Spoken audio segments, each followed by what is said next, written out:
Allahu xhalla xhelaluhu e çau detin në dysh përpara syve të Firaunit. Edhe prapse Firauni nuk e pranoi të vërtetën, nuk ju nënshtrua Allahu xhalla xhelaluhu. Më shumë se sa të shikosh një argument të qartë, të duhet dëshira dhe vullneti për ta njohur të vërtetën. Të nevojitet udhëzimi Allahu xhalla xhelaluhu.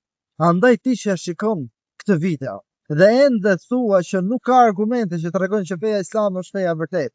Nuk ka argumente që tregojnë se Zoti ynë është Allahu. Në fakt, argumente ka shumë. Allahu ka krijuar qiellin, tokën, malet. Çdo gjë që ekziston është argument për Allahun xhalla xhelaluhu. Por të duhet të heqësh perdën për sy. Të duhet ta kërkosh vërtetën. Të duhet udhëzimi i Zotit. Lutë Zotit, nëse vërtet e do të vërtetën. Thuaj o Zot, më mundso ta njoh të vërtetën. Thuaj o Zot, më mundso ta njoh të vërtetën. Ti që ke merak për të afërmit të tu, do që ata të udhëzohen. Krahas argumenteve që i paraqet atyre, lutjo Allahu xhalla xhelalu që të fusë udhëzim në zemrat e tyre.